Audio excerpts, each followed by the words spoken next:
तो ये जनेऊ तुम्हें जिंदगी के अंतिम ऊपर उस शिखर तक ले जा सकता है जिस शिखर पर जाने के लिए बड़े बड़े महापुरुषों को बहुत प्रयत्न करने पड़ते हैं। जनेऊ के नियमों का पालन भी अगर तुमने कर लिया तो तुम्हारी पूरी संस्कृति, वेद और दयानंद सारे के सारे महापुरुषों की संस्कृति तुम्हारे जीवन में आ जाएगी। इसको केवल एक छोटा सा धागा नहीं समझना।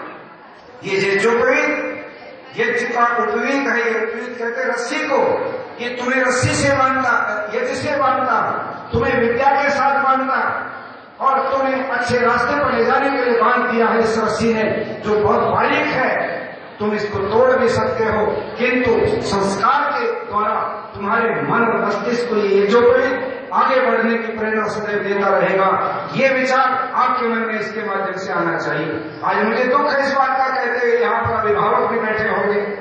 जब इन बच्चों को हम जनेऊ देते हैं तो ये बच्चे बाहर जाकर के उस जनेऊ को निकाल के जेब में डाल देते हैं। इनको वो बुरा लगता कि ये क्या डाल लिया, किंतु जब जिनकी आलोचना मंच पर करते हैं, उन मुसलमानों की या सिखों की या जैन और बौद्ध ईसाइयों की, जिस समय कोई भी उनके दिन होता है, मैं आश्चर्य करता हूं कि लाखों लोग सड़कों पर एक किस्म की टोपी और एक किस्म की ड्रेस पहनकर लाखों आदमी इस तरह निकलते, लगता है जैसे कि कहीं कोई परमात्मा ने ही ड्रेस इनको इस तरह से आदेशात्मक ढंग से पहना दी हो, कोई भी दूसरी ड्रेस नहीं पहनेगा। सिख का बच्चा छोटा सा भी होगा तो उसके केस कड़ा कच्छ कंधा बन करके वो बराबर गुरुद्वारे में जाएगा, वहां पर अपनी पूजा अर्चना जो कुछ करना उसको करेगा। क्रिश्चियन का बच्चा होगा स्कार्फ पहनेगा ही पहनेगा। किंतु ये हिंदू है जो पूरी तरह से चुन चुका बुरा बना, इनकी कोई आस्था नहीं किसी भी अच्छी धर्म की चीजों के ऊपर। इनको ये करना सिखाए तो बकवास क्या है, क्योंकि जरा जनेऊ पहना ये धागा क्या करेगा और दुनिया भर के डोरे डंडे वाले रखेंगे। गले में देखो तो काले पीले डोरे लटक रहे, हाथ पे देखो तो लटक रहे, किस काम के लिए लटक रहे मैं जानना चाहता हूं।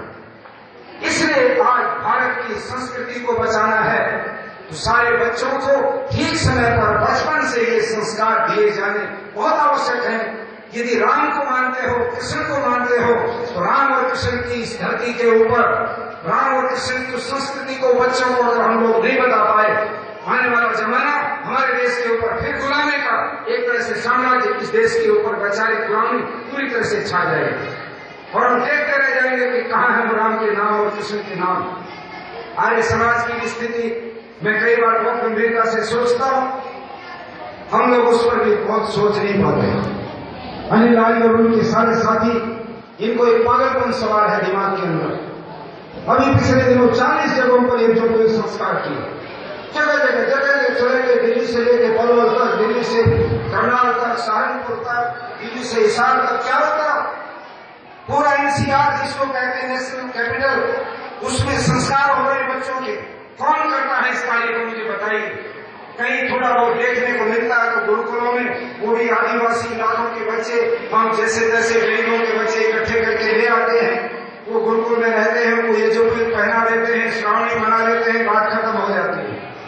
किंतु छोटे बच्चों को ये जो पवित्र संस्कार करके उनको पकड़ना, उनको वैचारिक तरीके से तैयार करना कौन कर रहा है सारे समाज में, मुझे बताएं। और जो लोग नहीं करते वो फतवे देते हैं, फिर वो बड़े बड़े आदेश निकालते हैं।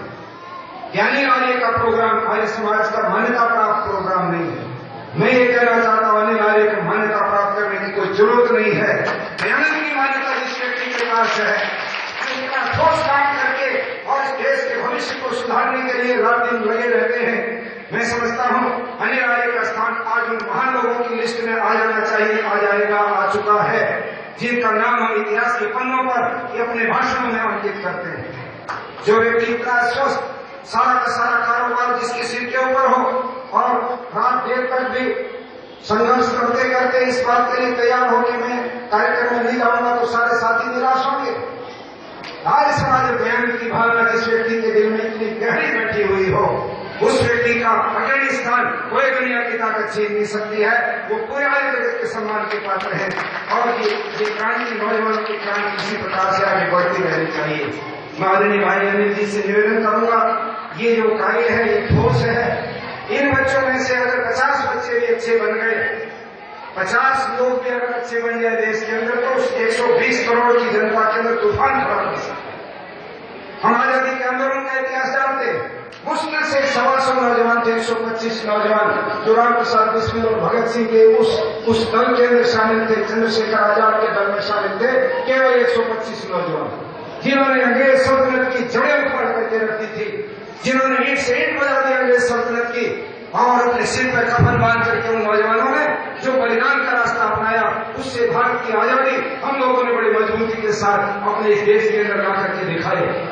50 नौजवान की एक विचारधारा के जिस दिन खड़े हो जाएंगे आर्य योग परिषद के माध्यम से, मैं दावे से कहता हूं कि दिल्ली सारी बदलती दिखाई देगी, परंतु वो नौजवान खड़े होने चाहिए।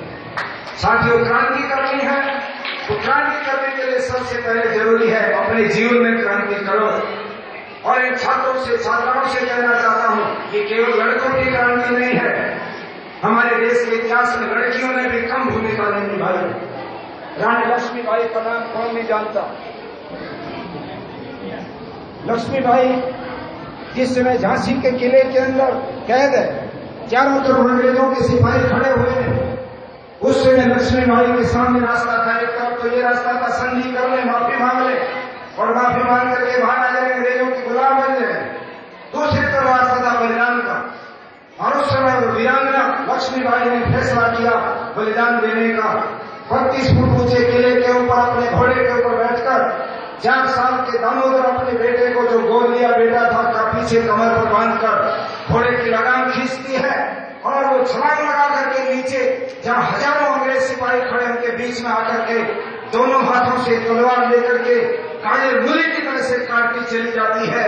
हजारों लोगों को मौत के घाट सुलाकर जब घायल हो गई, लक्ष्मीबाई एक सन्यासी के आश्रम में जाकर के कहती है, स्वामी जी मेरे इस पवित्र शरीर को इन अंग्रेज लोगों का हाथ में लग जाए, इसलिए मेरे अंतिम संस्कार थोड़ी देर के बाद मेरे प्राण निकलने वाले हैं, तुम अपने आश्रम में कर देना, मेरे शरीर को अंग्रेजों का हाथ नहीं लगना चाहिए।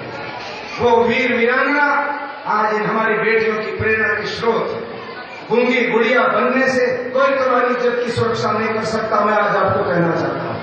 रोज बलात्कार की घटनाएं होती हैं, चंद दरिंदे शराब पीकर नशे में और लड़कियों के ऊपर इस प्रकार के हाथ उठाते, और हम छुई मुई बन करके और अपराधी बन करके आ जाते हैं। उस समय तुम्हारी श्री कर देना आने चाहिए, अपना ये भुजा उठा करके उसका जवाब देने की हिम्मत तुम्हारी करानी चाहिए। ये समाज बदलेगा कब बदलेगा, जब लड़के और लड़कियां दोनों के दोनों अपने जीवन के अंदर सात्विकता, सदाचार, संयम और देशभक्ति के विचारों को अपने जीवन के अंदर उतार लेंगे।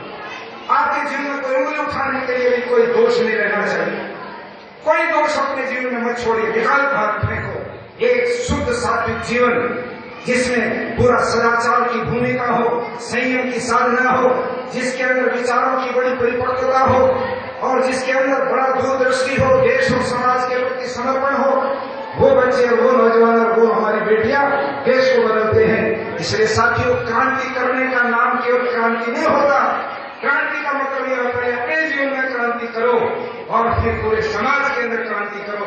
क्रांति का मतलब होता है व्यवस्था परिवर्तन।